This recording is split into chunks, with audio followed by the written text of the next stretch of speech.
This call is now being recorded. Okay, so start करते हैं आज की क्लास। सो हेलो एवरीवन, सबसे पहले सभी स्टूडेंट्स को गुड इवनिंग। और क्लास शुरू करने से पहले मैं आपको बता दूं, आज आपकी लास्ट क्लास है। इसके बाद जो आपकी क्लास होगी वो आपके एग्जाम्स के बाद होगी, जब आप 10th क्लास में आ जाओगे। ठीक है, तो क्योंकि आज आपकी लास्ट क्लास है तो मैंने सोचा आज हम कुछ ऐसे क्वेश्चंस कर लेते हैं जो एग्जाम में कई बार पूछे जा चुके हैं, और उससे आपके एग्जाम्स की भी जो है वो प्रिपरेशन हो जाएगी, तैयारी आपकी अच्छी हो जाएगी। तो स्टार्ट करते हैं आज की क्लास। और क्वेश्चंस ज्यादा से ज्यादा आप लोग ही सबसे पहले सॉल्व करने की कोशिश करेंगे। आप लोग अपने अपने आंसर देंगे, उसके बाद फिर मैं अगले क्वेश्चन की तरफ बढ़ूंगा। तो स्टार्ट करते हैं पहले क्वेश्चन से। क्वेश्चन नंबर 1 ये है, निम्नलिखित संख्याओं में से, ये 1 नंबर का क्वेश्चन पूछा गया था, निम्नलिखित संख्याओं में से अपरिमेय संख्या कौन सी है। आपके पास 4 ऑप्शंस हैं, आपको बताना है कि इन चारों में से अपरिमेय संख्या कौन सी है। तो बताइए कौन सी है इसमें से अपरिमेय संख्या। इनमें से अपरिमेय संख्या कौन सी है, बताइए।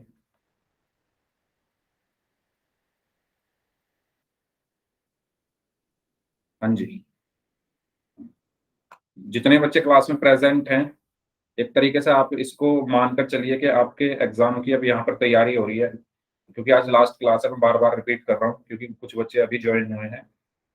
तो बता दो भाई, इनमें से कौन सी है अपरिमेय संख्या। ओके, सुमित कुमार नाम से जो स्टूडेंट है, इनका आंसर आया है ऑप्शन सी। बाकी लोग, अपरिमेय संख्या कौन सी है।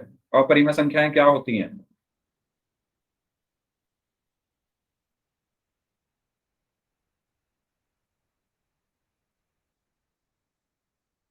अपरिमेय संख्याएं वो संख्याएं होती है जिनको हम p बटे q के रूप में नहीं लिख सकते। p बटे q के रूप में नहीं लिख सकते। तो आपको ये चेक करना है कि इसमें से कौन सी संख्या ऐसी है जिसको आप p बटे q के रूप में नहीं लिख सकते। ठीक है, तो सबसे पहला है ऑप्शन है √16। तो √16 को आप क्या लिख सकते हो, 16 का वर्गमूल 4 होता है, और 4 को आप क्या लिख सकते हो, 4/1। तो इसको तो आप लिख पा रहे हो p बटे q के रूप में, इसको तो आप लिख पा रहे हो p बटे q के रूप में, तो ये क्या है, परिमेय संख्या। ऐसे ही √36, √36 को आप क्या लिख सकते हो, 36 का वर्गमूल कितना होता है, 6। 6 को आप क्या लिख सकते हो, 6/1। इसको भी आप p बटे q के रूप में लिख पा रहे हो, तो ये भी परिमेय संख्या है। इसके बाद है √64। √64 का वर्गमूल कितना होता है, 8। और 8 को आप क्या लिख सकते हो, 8/1। तो इसको भी आप p बटे q के रूप में लिख पा रहे हो, तो ये भी परिमेय संख्या है। बचा कौन सा, √48। तो 48 का वर्गमूल आप नहीं बता सकते, मतलब कोई पूर्ण संख्या नहीं होती इसका वर्गमूल। 48 का वर्गमूल कोई पूर्ण संख्या नहीं होती। ठीक है, और इसको आप p बटे q के रूप में नहीं लिख सकते। अब आप कहोगे कि सर मैं √48 को √48/1 तो लिख सकता हूं, तो ये तो p बटे q का रूप हो गया। तो ये जो p और q होते हैं, ये क्या होते हैं हमारे, p और q हमारे क्या होते हैं, पूर्णांक होते हैं, इंटीजर्स होते हैं। जबकि √48 हमारा पूर्णांक नहीं है। इसीलिए इसमें से अपरिमेय संख्या कौन सी है, ऑप्शन सी, √48। बताइए, क्लियर हुआ सभी को। जिन बच्चों ने अभी अभी क्लास ज्वाइन की है उनको मैं बता दूं, हम आज पिछले सालों में जो पूछे गए क्वेश्चन हैं आपके एग्जाम में, उनको आज कर रहे हैं, उनकी प्रैक्टिस कर रहे हैं। क्योंकि आज आपकी लास्ट क्लास है। इस क्लास के बाद आपकी अगली क्लास आपके एग्जाम्स के बाद, यानी जब आप 10th क्लास में आ जाओगे तब होगी। तो आज आपकी लास्ट क्लास है, और आज हम लास्ट क्लास में 9th क्लास के इंपॉर्टेंट क्वेश्चन जो एग्जाम्स में पूछे जा चुके हैं उनको कर रहे हैं। तो पहले का आंसर होगा ऑप्शन सी। दूसरे का आंसर बताइए, ये भी 1 नंबर का पूछा गया। Option C, option C. दूसरे का बताना। 36 की पावर 1/2, 1 नंबर में पूछा गया है ये क्वेश्चन भी कई बार। इसका भी सी होगा। यस सर, मेरे तो सी आ रहा है। कैसे।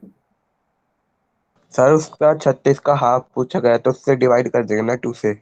36 का हाफ कहाँ पूछा है, 36 की पावर 1/2 लिखा है, जो पावर एक। घातांक है वो। हाँ, कोई स्टूडेंट बताएगा इसका आंसर क्या होगा? सी। सी नहीं होगा। आपने वर्ग और वर्गमूल में पढ़ा होगा कि जब घातांक एक बटे हो उसका मतलब क्या होता है? वर्गमूल। अगर किसी संख्या की घात 1/2 है तो इसका मतलब हम उसका वर्गमूल निकाल रहे हैं। ये बात क्लियर हुई? जैसे यस 36 की सर। घात 1/2, तो 1/2 का मतलब ये है कि वर्गमूल निकालना है 36 का, और 36 का वर्गमूल कितना होता है? 6। ठीक है, तो इसका सही आंसर क्या होगा? Option A. ठीक है, यस क्लियर सर। हुआ सभी को? और अगर मैं लिख दूं, यस सर। मानो अगर मैंने लिख दिया 27 की घात 1/3, तो इसका मतलब क्या है? 1/3 का मतलब होता है घनमूल। 27 का घनमूल जो कि होता है 3। क्लियर हुआ? अगर घात में 1/2 है तो इसका मतलब आपको उसका वर्गमूल निकालना है। घात में अगर 1/3 है तो उसका घनमूल निकालना है। क्लियर हुई सभी को ये बात या नहीं? जल्दी बताइए, यस और नो। तो ये 1 नंबर में पूछा जा चुका है। यस और नो, यस और नो चैट बॉक्स में बता दो, क्लियर हुआ या नहीं। नेक्स्ट क्वेश्चन फिर करते हैं। ठीक है, निम्नलिखित बीजीय, ये भी 1 नंबर का क्वेश्चन पूछा गया था। निम्नलिखित बीजीय व्यंजकों में से कौन सा एक बहुपद है? बताइए। बहुपद बताना है कौन सा है। बहुपद की पहचान आपको पता होगी, आपको पढ़ाया गया था बहुपद चैप्टर भी। बहुपद आपको बताना है कौन सा होगा इसमें, ए बी सी या डी।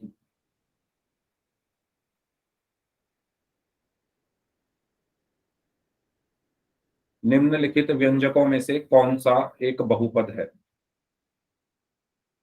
हाँ जी।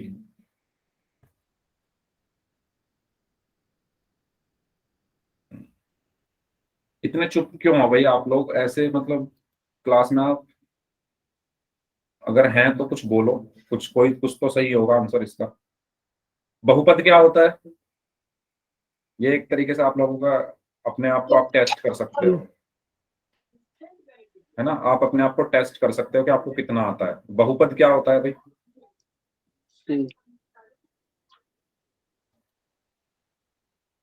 कोई भी बता दो बहुपद क्या होता है।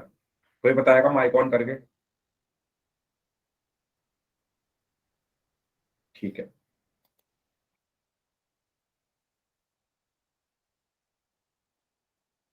बहुपद वो बीजीय व्यंजक होता है जिसमें चर की सभी घातें पूर्ण संख्या हो। जिसमें चर की सभी घात पूर्ण संख्या हो। ठीक है, इधर लिख देता हूं मैं। बहुपद क्या होता है? वह बीजीय व्यंजक, वह बीजीय व्यंजक जिसमें चर की सभी घातें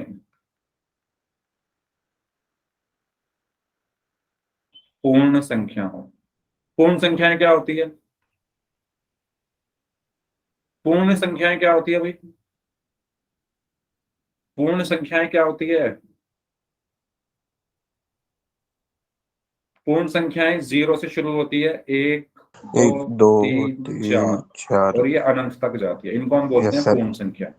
तो ऐसा बीजीय व्यंजक जिसमें चर, जो चर हैं उनकी घातें ये होनी चाहिए, क्या? या तो 0 या 1 या 2 या 3 या 4, यानी पूर्ण संख्या। तो आप इसमें देखो, सबसे पहला ऑप्शन है, ए एस सर। हाँ, x² प्लस 5x+6। इसमें चर क्या है? इसमें चर क्या है? x है। और x की घात कितनी है? यहां पर 2 है, यहां पर 1 है, और यहां पर है ही नहीं, मतलब 0 है। तो 0, 1 और 2 तीनों पूर्ण संख्याएं हैं, तो ये हमारा बहुपद होगा। ठीक है, बी ऑप्शन को भी समझा देता हूं। बी ऑप्शन क्यों नहीं है बहुपद? बी को लिखा हुआ है y+1/2y। तो मैं इसको क्या लिख सकता हूँ? y+1/2y का मतलब क्या है? 2y⁻1। ये सबको क्लियर है? अगर 1/y लिखा हुआ है इसका मतलब क्या होता है? y की घात -1। अगर 1/y² लिखा हुआ है तो इसका मतलब होता है y की घात -2। अगर 1/y की घात 3 लिखा हुआ है तो इसका मतलब होता है y की घात -3। कहने का मतलब ये है कि जब हम ऊपर लेकर जाएंगे चर को, अंश में लेकर जाएंगे, तो जो घातांक है वो माइनस हो जाता है। जैसे यहाँ पर 1 था वो -1 हो गया, यहाँ पर 2 था तो ऊपर जाकर -2 हो गया, यहाँ पर 3 था तो ऊपर जाकर -3 हो गया। ठीक इसी प्रकार यहाँ पर भी 1/2, 1/2 आएगा यहाँ पर। ठीक इसी प्रकार यहाँ पर क्या है, 1/2 तो ऐसे का ऐसा ही है, y ऊपर जाकर क्या हो जाएगा, -1। ठीक है। अब घातांक देखो, -1 क्या पूर्ण संख्या होती है? नहीं, तो ये हमारा बहुपद नहीं है। तीसरा, 5√3 + 3, तो इसमें अभी मैंने बताया अंडर रूट का मतलब क्या होता है, घातांक 1/2 + 3। तो क्या 1/2 पूर्ण संख्या है? नहीं, तो ये भी बहुपद नहीं है। ठीक इसी प्रकार 1/5x + 3, 1/5x + 3, तो ये भी ऊपर जाकर क्या हो जाएगा, 5x + 3 की घात -1। और जब ये अंदर जाएगा -1, ठीक है, तो घातांक क्या हो जाएंगे, माइनस के हो जाएंगे, तो ये भी हमारा बहुपद नहीं है। किसी फॉर्मूले का यूज करके हम इसको सॉल्व करेंगे तो ये -1 होगा। ठीक है, वो फॉर्मूला आप 11th 12th में जाकर पढ़ोगे, इसको सॉल्व करने का फॉर्मूला 11th में। ठीक है, तो आपको यहां से क्या सीखने को मिला कि जो चर होते हैं, जो चर होते हैं उनके जो घातांक होने चाहिए वो क्या होने चाहिए, पूर्ण संख्या। चर के घातांक क्या होने चाहिए, पूर्ण संख्या। जैसा कि ऑप्शन ए में है, तो हमारा जो बीजीय व्यंजकों में बहुपद कौन सा होगा, ऑप्शन ए। क्लियर हुआ सभी को? ये कोई डाउट हो तो पूछ लो, कोई डाउट हो तो पूछ लो, 1 नंबर में ये पूछा गया था। ओके, चलिए नेक्स्ट क्वेश्चन नंबर 4। px बराबर 2x + 5 का शून्यक होगा। शून्यक बताना है इसका कितना होगा, ये भी 1 नंबर में पूछा जा गया था। px बराबर, ये यहां पर लिखा हुआ है साइड में कितने नंबर के क्वेश्चन आए थे, ये 1 नंबर का आया था, ये भी 1 नंबर का आया था। इसका आपको शून्यक निकालना है। क्वेश्चन नंबर 4 का px एक बहुपद दिया हुआ है, px एक बहुपद दिया हुआ है, इसका आपको क्या बताना है, शून्यक बताना है। बताइए कितना होगा शून्यक। कोई भी बच्चा आंसर नहीं कर रहा है चैट बॉक्स में, कोई भी।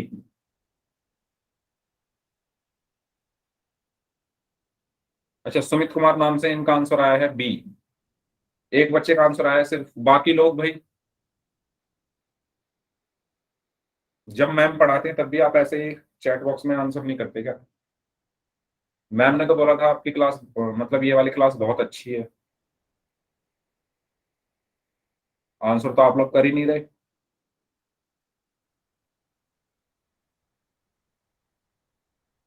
बताइए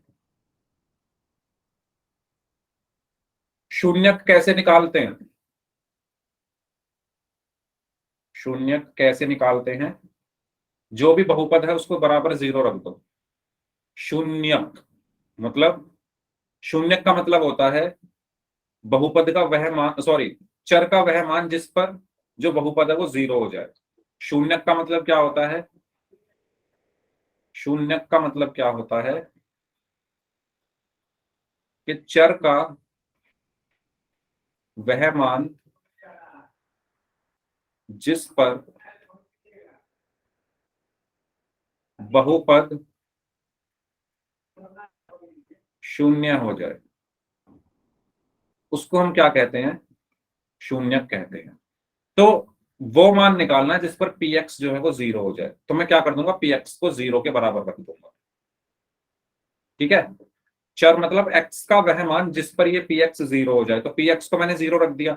px, अच्छा स्क्रीन सर नहीं आ रही, दोबारा से ज्वाइन (5/2) कर आएगा। लीजिए। Yes sir, -5/2। (5/2). हाँ, तो बहुपद का मान क्या है, 2x + 5 बराबर में 0। तो 5 इधर आकर माइनस का हो जाएगा, 2x बराबर -5, तो x बराबर क्या आया, -5/2।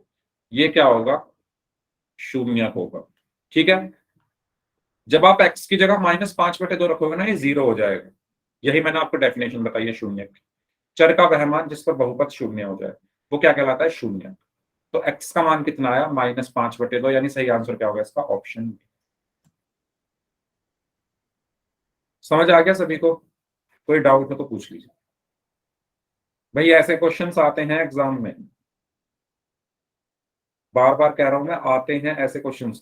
2x की जगह 5x आ जाएगा, 5 की जगह 1 आ जाएगा, लेकिन करने का तरीका तो वही रहेगा। ठीक है, नेक्स्ट क्वेश्चन नंबर 5। इसमें कहा गया है एक समीकरण आपको दी हुई है, 4 बराबर 5x माइनस 3y को ax plus by plus c बराबर 0 के रूप में लिखिए और c का मान बताइए। करिए सभी लोग जल्दी से, क्या आएगा c का मान, c का मान क्या आएगा?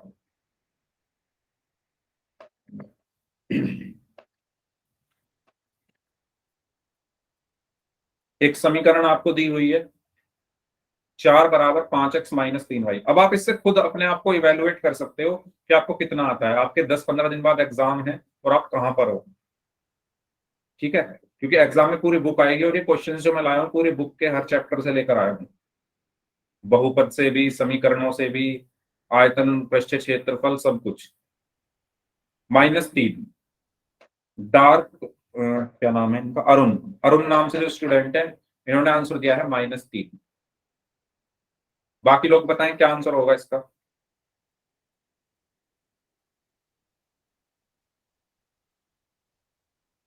सी का मान आपको बताना है इस क्वेश्चन में। जो आपको समीकरण दी हुई है, आपके पास 2 मिनट है, जल्दी से सॉल्व करिए अपनी नोटबुक में, फिर मैं नोटबुक देखूंगा आपकी। जो भी आपको ये समीकरण दी हुई है, इसको ax plus B Y plus C बराबर 0 के रूप में पहले लिख लीजिए। उसके बाद आप इसकी तुलना करेंगे जब, तो आपको a, b और c के मान मिल जाएंगे। वहां से आपको c का मान बताना है। सभी लोग बताएं कितना आएगा c का मान। -4 आंसर दिया है सुमित ने।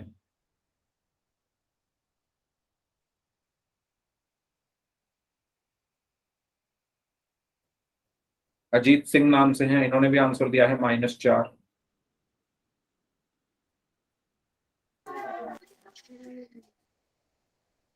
चलिए, आपको जो समीकरण दी हुई है वो दी हुई है 4 बराबर 5x माइनस 3y। पहले मैं इस समीकरण को इस रूप में लिखूंगा। इस रूप में, इस रूप में कैसे लिखूंगा, पहले क्या आ रहा है, ax का मतलब x है और उसके साथ कुछ आ रहा है, तो मैं देखूंगा सबसे पहले x और उसके साथ कुछ, ये हो गया, x आ रहा है और उसके साथ कुछ आ रहा है, तो मैंने लिख दिया पहले 5x। फिर प्लस लग रहा है तो मैंने प्लस लगा दिया। फिर बी वाई, मतलब वाई और बी के साथ कुछ आ रहा है, वाई और सॉरी वाई और वाई के साथ कुछ आ रहा है, तो वाई और वाई के साथ कुछ यहां पर आ रहा है, तो लिख दूंगा मैं इसको -3y। फिर क्या आ रहा है, प्लस, तो प्लस लिख दिया। फिर आ रहा है सी, फिर क्या आ रहा है सी, सी क्या होता है हमारा, अचर होता है, कांस्टेंट होता है। तो यहां पर अचर क्या है, 4। अब इस 4 को मुझे इस तरफ लाना पड़ेगा, इस 4 को मुझे इस तरफ लाना पड़ेगा, तो ये हो गया -4 और उस तरफ कितना बचा, 0। क्लियर हुआ सभी को ये या नहीं, जल्दी बताओ। मैंने क्या किया, यस सर। 4 को उठाकर इस तरफ लेकर आ गया। अब ये देखो ax plus B Y plus C के रूप में लिखा हुआ है, तो अब आप इसकी तुलना कर लो। ax plus B Y plus C बराबर 0 के रूप में लिखा हुआ है। तुलना करने पर आप देखो, x का गुणांक क्या है, 5, x का गुणांक क्या है, a, तो a बराबर कितना आया, 5। y का गुणांक क्या है, -3, y का गुणांक क्या है, b, तो b बराबर आया -3। c बराबर -4। तो पूछा क्या गया है क्वेश्चन में, क्वेश्चन में पूछा गया वैल्यू ऑफ c, c का मान बताएं। c का मान कितना आया, -4। क्लियर, तो सही आंसर इसका क्या होगा, ऑप्शन डी। क्लियर हुआ ये क्वेश्चन सभी को? कोई डाउट हो तो पूछ लीजिए, कोई डाउट हो तो पूछ लीजिए इस क्वेश्चन में, फिर नेक्स्ट क्वेश्चन करते हैं।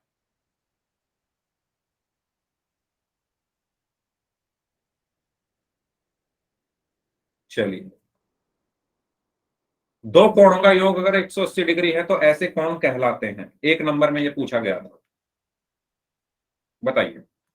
अगर दो कोणों का योग 180 डिग्री है तो ऐसे कोणों को हम क्या कहते हैं? पूरक न्यून सर। कोण, पूरक कोण, पूरक कोण। संपूरक, प्रतिवर्ती। पूरक, ओके। पूरक कोण आंसर आया है। बाकी लोग बताएं। हाँ जी, बाकी लोग भी आंसर दें इस क्वेश्चन का।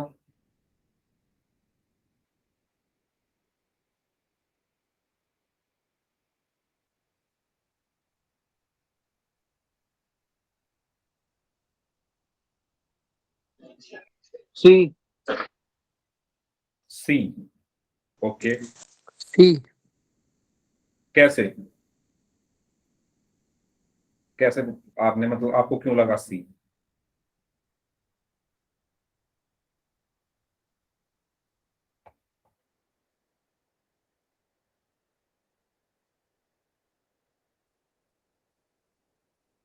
हाँ जी, सी, ठीक है। सी आंसर सही है। देखो, न्यून कोण क्या होते हैं? जो 90 डिग्री से कम हो। 90 से छोटा। कम है। ठीक है। पूरक कोण क्या होते हैं? जिनका योग, ये जिन दो कोणों का योग 360 हो। 90 डिग्री हो, जिन दो, 90। हाँ जी, कोणों का योग 90 डिग्री हो वो कहलाते हैं पूरक। और समपूरक आप कैसे याद कर सकते हो? देखो, पूरक में कम अक्षर दिख रहे हैं आपको, संपूरक में ज्यादा दिख रहे हैं। तो जिसमें कम अक्षर हैं उसमें 90 आएगा, मतलब कम वाला आएगा। देखो, या तो कोणों का योग 90 होगा या 180 होगा, सिंपल बात है। 360 का कुछ नहीं होता, ऐसा 360 का कोई नाम नहीं होता। दो कोणों का योग या तो 90 होगा या 180 होगा। अब 90 किसका होगा? पूरक का, यानी 90 छोटा है ना 180 से। 90 180 से छोटा है, तो इसमें देखो वर्ड भी कम है। ये याद रखने के तरीके बता रहा हूं मैं, ऐसा कुछ लॉजिक है नहीं, बस तरीका बता रहा हूँ। पूरक में कम अक्षर आ रहे हैं, संपूरक में ज्यादा अक्षर आ रहे हैं। तो कम वाला पूरक होता है, ज्यादा वाला संपूरक होता है। कम वाला कौन सा है? 90। तो जिन दो कोणों का योग 90 डिग्री हो वो पूरक होते हैं, और जिन दो कोणों का योग 180 डिग्री हो, जिन दो कोणों का योग 180 डिग्री हो वो संपूरक होते हैं। और प्रतिवर्ती कौन से होते हैं? जो 180 डिग्री से ज्यादा हो तथा 360 डिग्री से कम हो। बताओ, चारों क्लियर हुए ये? तो इसका सही आंसर होगा ऑप्शन सी। Yes sir. ठीक है, कोई डाउट हो तो पूछ लो। Next question. दो त्रिभुज सर्वांगसम होते हैं यदि एक त्रिभुज की दो भुजाएं और उसके अंतर्गत आने वाला कोण या अंतर्गत कोण दूसरे त्रिभुज की दो भुजाओं और उसके अंतर्गत कोण के बराबर हो। यह निम्नलिखित में से सर्वांग समता का कौन सा नियम है? एक नंबर का क्वेश्चन ये पूछा गया था, बताइए कौन सा नियम है ये? एक त्रिभुज की दो भुजाएं और उसके अंतर्गत कोण दूसरे त्रिभुज की दो भुजाएं और उसके अंतर्गत कोण के बराबर होते हैं, ये कौन सा सर्वांग समता का नियम है? सी, SAS, ओके। बाकी बी, ओके। दो भुजाएं हैं और उनके अंतर्गत कोण आ रहा है, तो आंसर आपका स्टेटमेंट में ही लिखा हुआ है। दो भुजाओं के बीच में कोण आ रहा है, तो दो भुजाओं के बीच में कोण कौन से ऑप्शन में आ रहा है? एस से मतलब क्या है? भुजा यानी साइड। ए से मतलब क्या है? कोण यानी एंगल। सी, वेरी गुड, ठीक है। तो स्टेटमेंट आप ध्यान से पढ़ेंगे तो आपको आपका आंसर मिल जाएगा। स्टेटमेंट में क्या कहा गया है? त्रिभुज की दो भुजाएं और उसके अंतर्गत, है ना? तो दो भुजाएं लिख दो पहले, SS, दो भुजाएं हो गई। इनके अंतर्गत यानी इनके अंदर क्या आ रहा है? बीच। कोण यानी ए। तो क्या बन गया? SAS। तो सही आंसर क्या होगा? Option C. क्लियर हुआ? कोई डाउट हो तो पूछो। ठीक है, चलो आसान क्वेश्चन है क्योंकि एक एक नंबर के हैं। ओके, किसी त्रिभुज की ऊंचाई और आधार क्रमशः 8 सेंटीमीटर और 3 सेंटीमीटर है, उसका क्षेत्रफल होगा। एक नंबर का ये क्वेश्चन पूछा गया था, बताइए। मैंने आपको आपके सारे टॉपिक्स में से क्वेश्चन यहाँ ढूंढ ढूंढ कर मैं लेकर आया हूं उनको। बताइए, किसी त्रिभुज की ऊंचाई और आधार दिए हुए हैं 8 सेंटीमीटर और 3 सेंटीमीटर, उसका क्षेत्रफल होगा। आपको क्षेत्रफल बताना है कितना होगा। सी। सी, ओके। डी। D, okay.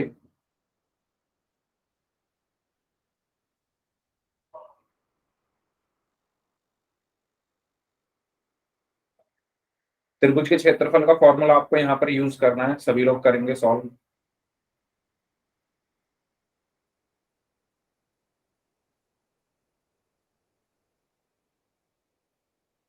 ए, ओके। त्रिभुज का क्षेत्रफल क्या होता है, फॉर्मूला बताएंगे।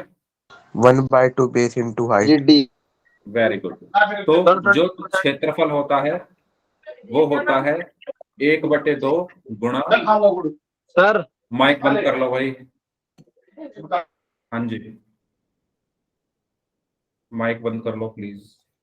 1/2 गुणा आधार गुणा ऊंचाई। 1/2 गुणा आधार गुणा ऊंचाई, ठीक है। तो 1/2 गुणा आधार यानी बेस क्या है 8 सेंटीमीटर, गुणा ऊंचाई क्या है 3 सेंटीमीटर। 2 एकम 2, 2 चौक 8, तो कितना हुआ 4 गुणा 3 12। और 12। क्षेत्रफल में क्या आता है, वर्ग। सर वर्ग आता ठीक है, मात्रक पर वर्ग आता है, वर्ग है सर। सेंटीमीटर। तो सही आंसर क्या होगा इसका, ऑप्शन सी। बी है सर। सी, सी। अच्छा यस सर, स्क्वायर भी है। है ना। इसमें देखोगे इसमें स्क्वायर नहीं है, इसमें स्क्वायर नहीं है, इस इन दोनों में स्क्वायर है, तो इनमें स्क्वायर नहीं है तो ये तो पहले ही कट गए। इन दोनों में कोई आंसर होगा। तो फॉर्मूला आपका है 1/2 गुणा आधार गुणा ऊंचाई, तो 12 सेंटीमीटर स्क्वायर। डन, क्लियर सभी को ये। नेक्स्ट, चलिए, एक घन का किनारा 12 सेंटीमीटर है, आयतन कितना होगा। एक नंबर में ये पूछा गया, आपको घन का किनारा दिया हुआ है 12 सेंटीमीटर, तो आयतन कितना होगा बताइए।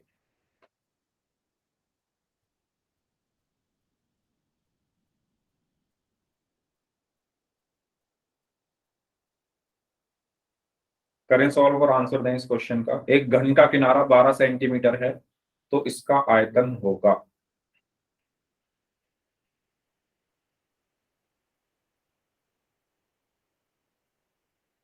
सर ए। ए, ओके। सर ए ही होगा। ओके, बाकी लोग भी आंसर दें इस क्वेश्चन का, आसान है, यस फॉर्मूला सर। आपको याद होना चाहिए।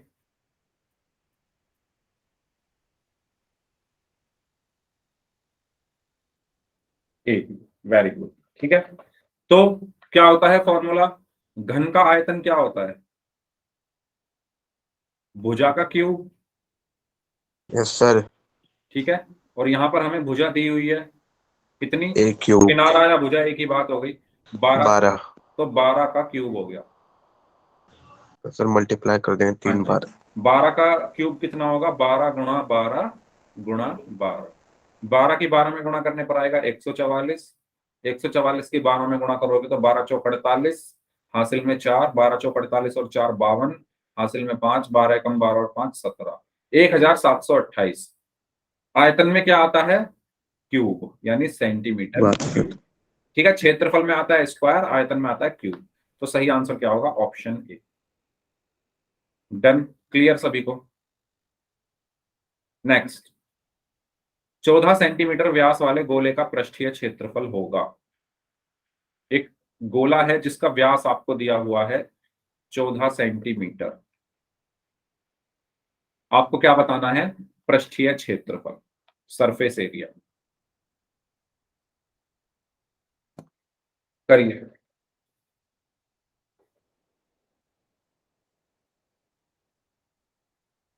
पाई का मान 22/7 यूज करना है आपको।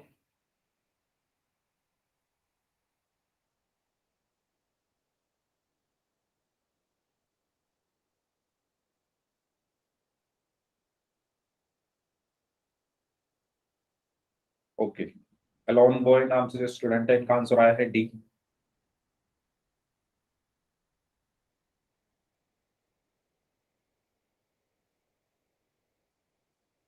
बाकी लोग भी सॉल्व करें।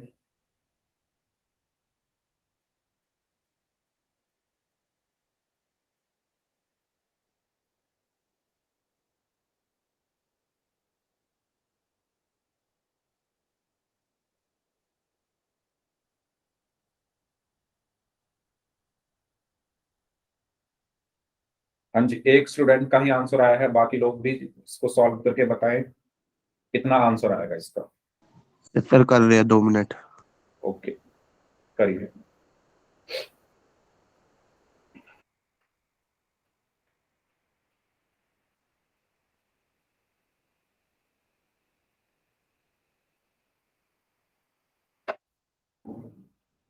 चैट बॉक्स में आप लोग अपने अपने आंसर लिख सकते हैं। सभी लोगों को सॉल्व करना है भाई, बस 2-3 बच्चों के आंसर आ रहे हैं।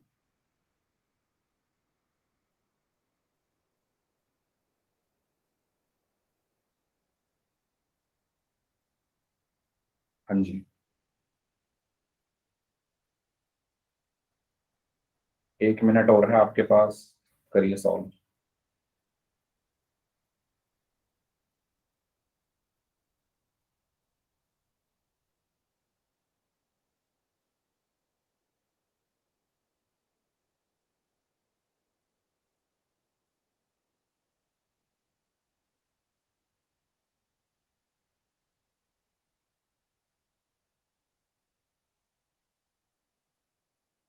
ओके, ठीक है।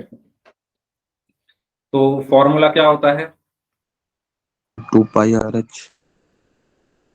गोला है भाई, गोला। अच्छा गोल है। गोले का क्या होगा? स्क्वायर। 4πr²। Yes sir. ठीक है, तो यहाँ से आप आर निकालोगे, तो आर कितना होगा इसका आधा, यानी 7 सेंटीमीटर। 7। तो यहाँ से आया 4 × 22/7 गुणा आर का स्क्वायर यानी 7 का स्क्वायर। तो ये बचा 4 × 22/7 गुणा 7 × 7।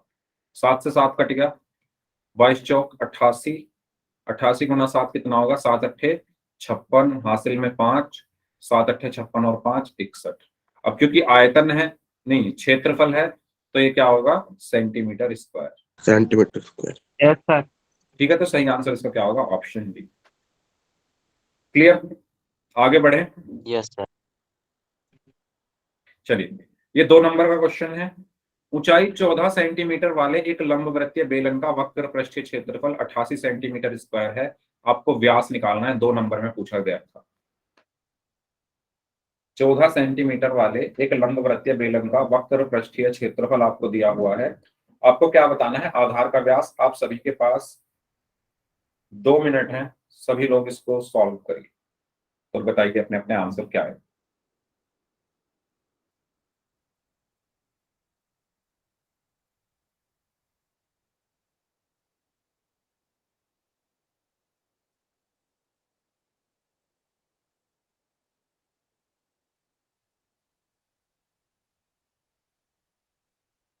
करें सॉल्व सभी लोग ध्यान से।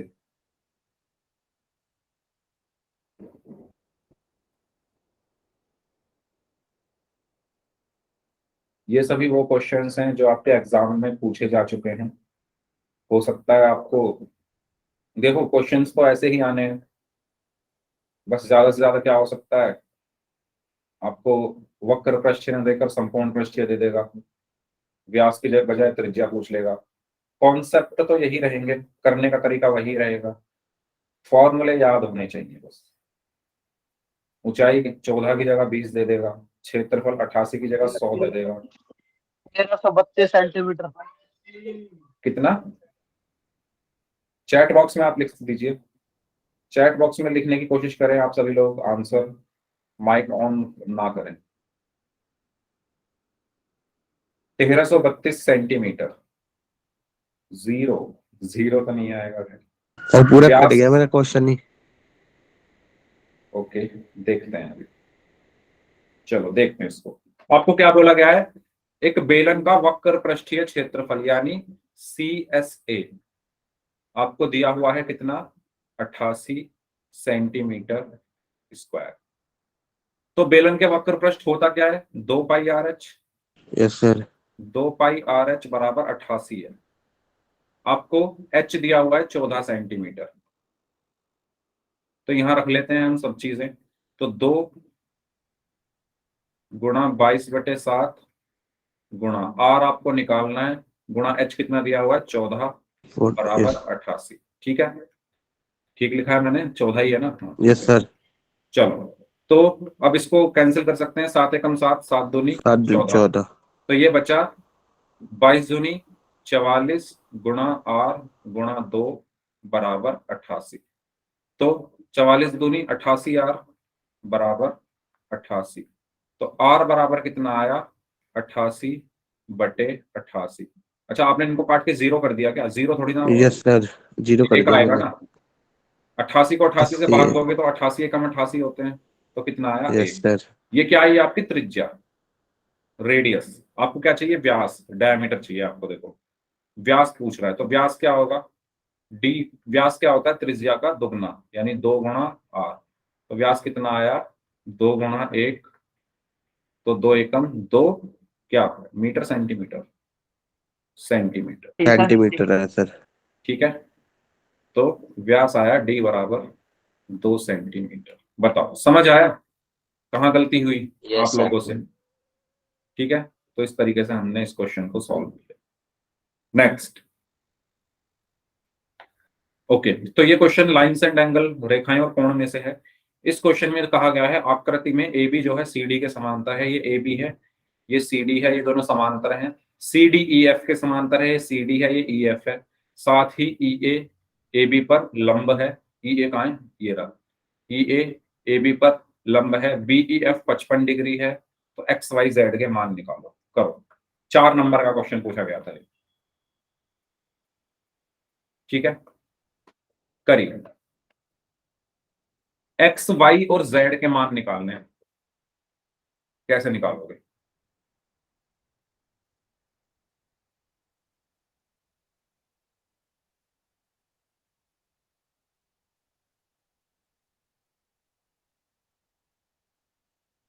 सर हाँ जी। एक्स का मान 115, वाई का मान 115। अच्छा, 115। ओके, और जेड का? जेड का 1 मिनट। हम्म,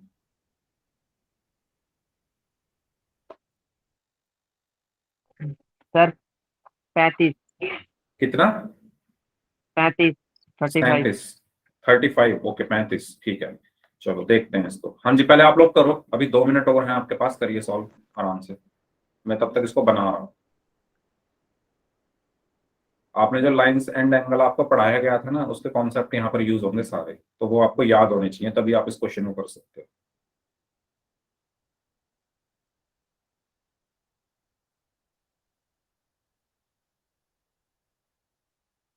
एक्स और वाई 135 आ रहे हैं। ठीक है, कौन सी प्रॉपर्टी लगाई बताओ? सर हाँ जी, एकांतर कोण। एकांतर कोण। एकांतर अंतः कोण। ओके,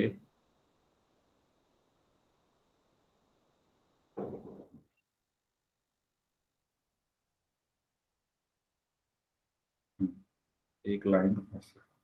तो इसमें प्रॉपर्टी तो कोई भी लग सकती है, लेकिन आंसर सबका सेम आएगा। मैं आपको दूसरी प्रॉपर्टी लगा के दिखाऊंगा इसमें। देखो, आपने एक चीज पढ़ी होगी, तिर्यक रेखा के एक ही ओर के अंतः कोणों का योगफल 180 डिग्री होता है। Yes sir. पढ़ा है सर सभी ने? ये भी लगेगी। हाँ, ऐसा ये भी मतलब लगेगी। जरूरी नहीं है यही लगे, जो आपने लगाई है वो भी सही है, आंसर सबसे सेम आएगा। ठीक है, तो वो अच्छा सर। डिपेंड करता है उस टाइम पर आपके माइंड में कौन सी प्रॉपर्टी पहले आ जाए।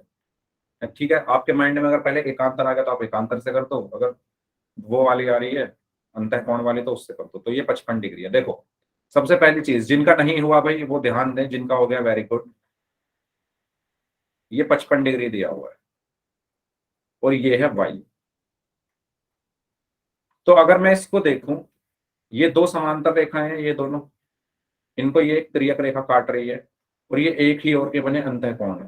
तिर्यक रेखा के नीचे बने हुए हैं दोनों कोण और दोनों के दोनों अंदर की तरफ है, यानी अंतःकोण है।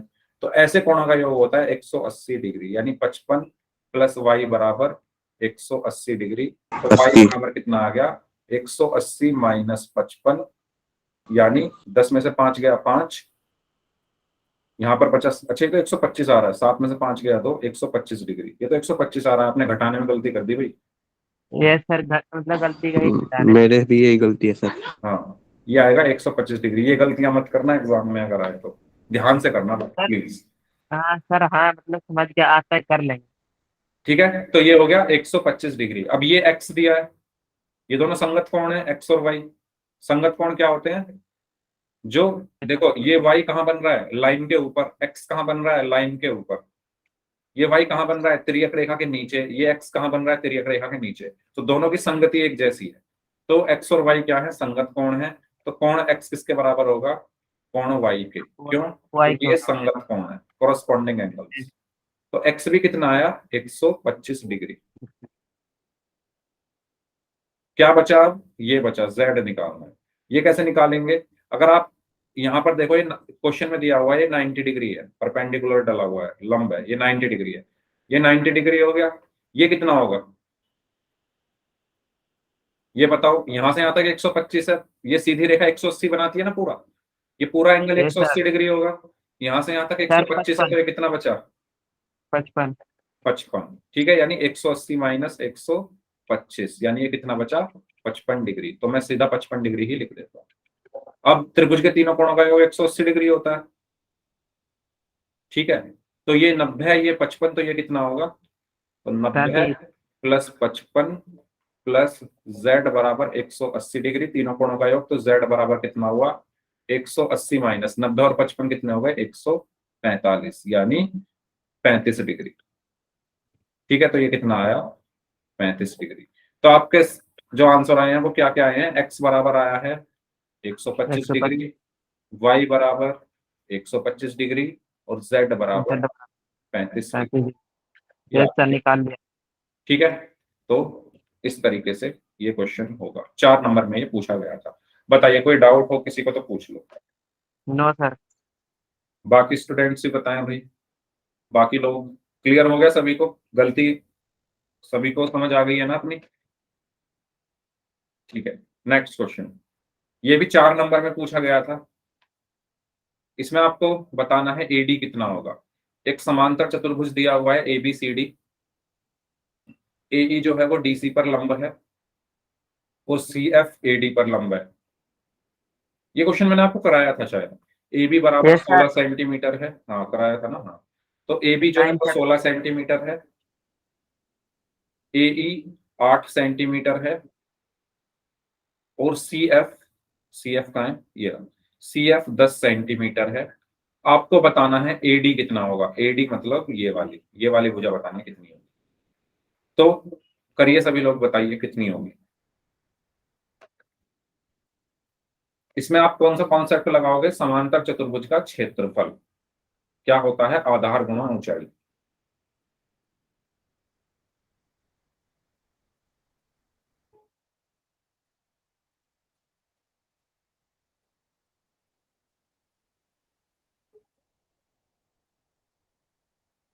बताइए क्या आंसर आएगा इसका। एक बार आप ऊंचाई ले लो CF को, एक बार ऊंचाई ले लो AE को, क्षेत्रफल को बराबर रख दो, आपके पास AD निकल कर आ जाएगा। और एक चीज और, समांतर चतुर्भुज के आमने सामने की भुजाएं बराबर होती हैं, तो उसकी भी हेल्प यहाँ लगेगी। ठीक है, तो कैसे करेंगे आइए इसको समझ लेते हैं।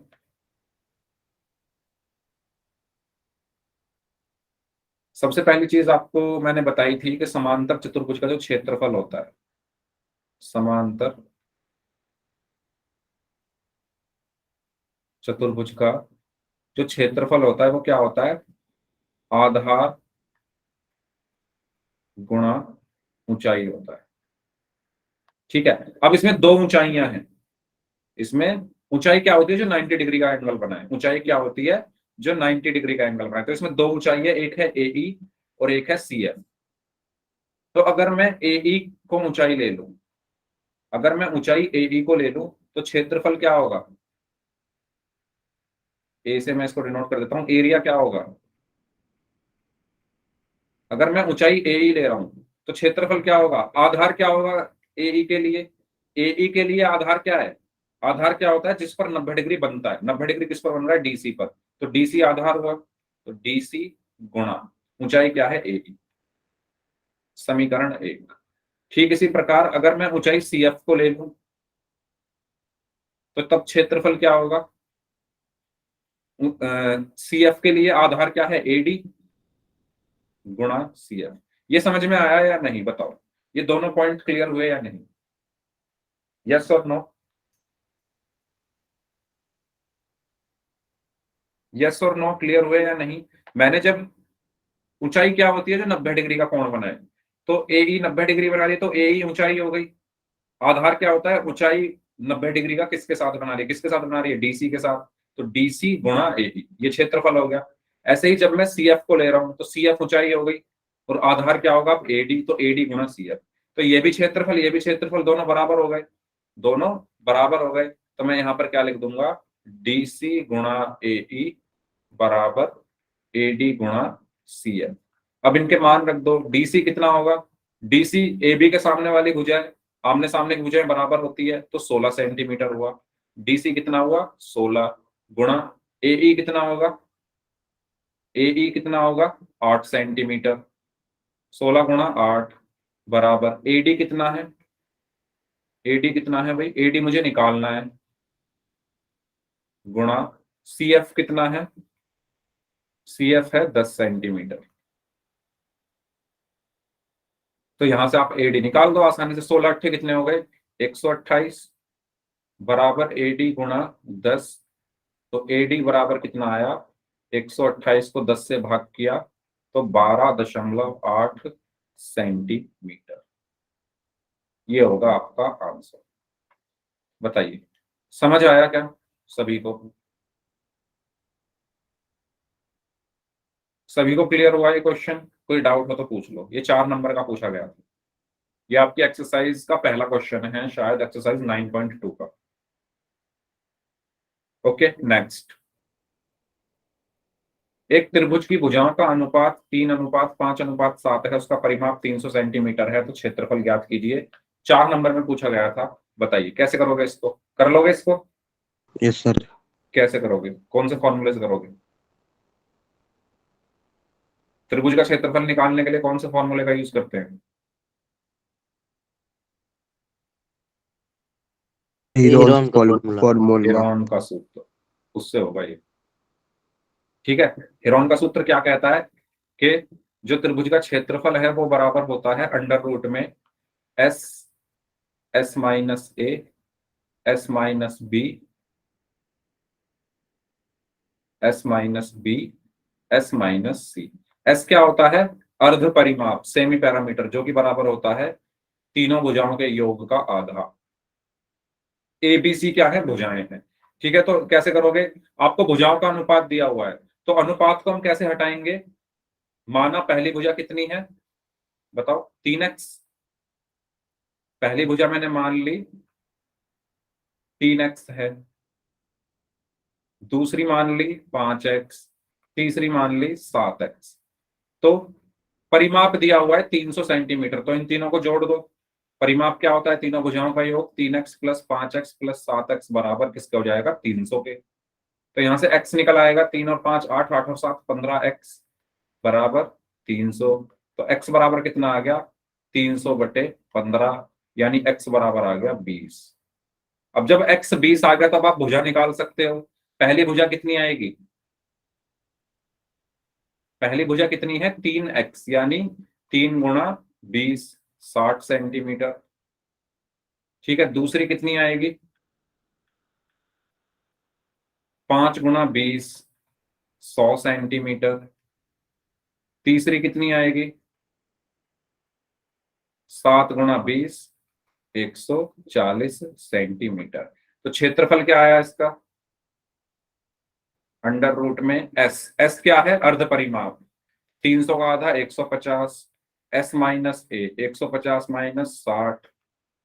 ठीक है, ए क्या है, ये है ए। अब ये ए बी सी हो गए ना, पहली भुजा को ए मान लिया, दूसरी को बी, तीसरी को सी। 150 माइनस 100 और 150 माइनस 140। ठीक है, इसको सॉल्व कर लो। 150 गुणा 90 गुणा 50 गुणा 10। ठीक है, अब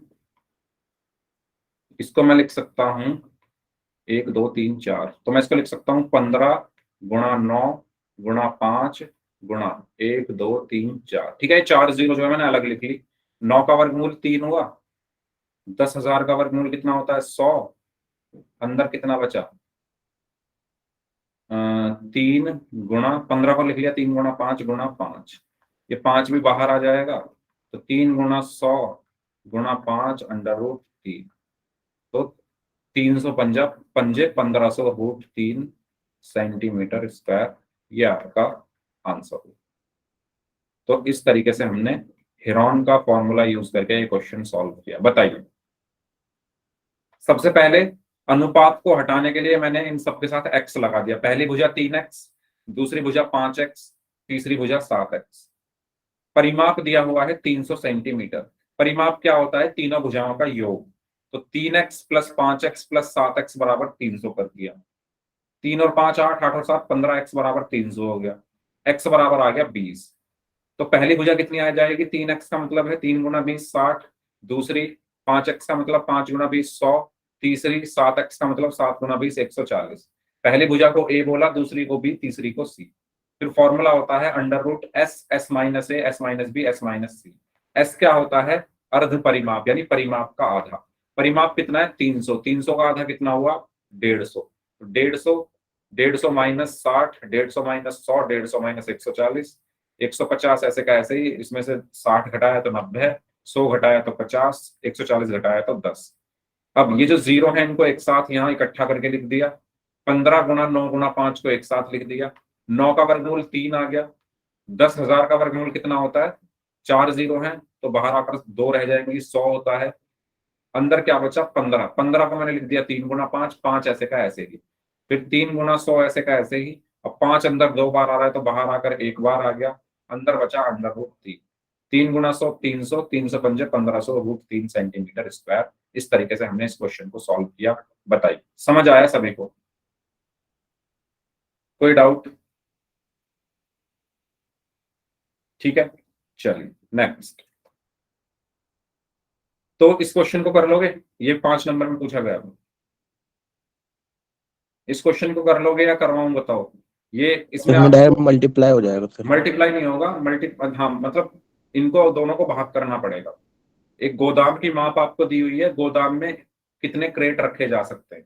ठीक है, ये कुछ इस तरीके का क्वेश्चन है कि एक कमरे की माप है, मान लो एक कमरे की माप आपको दी हुई है 100 मीटर क्यूब, उसमें आपको पहले वाले किताबें को गुणा रखनी है। करेंगे दूसरे। हाँ, उसमें आपको किताबें रखनी है। एक किताब की माप जो है वो है 10 मीटर क्यूब, तो कितनी किताबें रख सकते हो,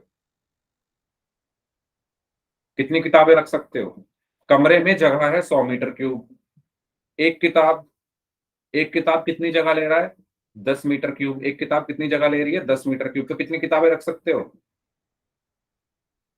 10 रख सकते हो ना, इनको भाग करके।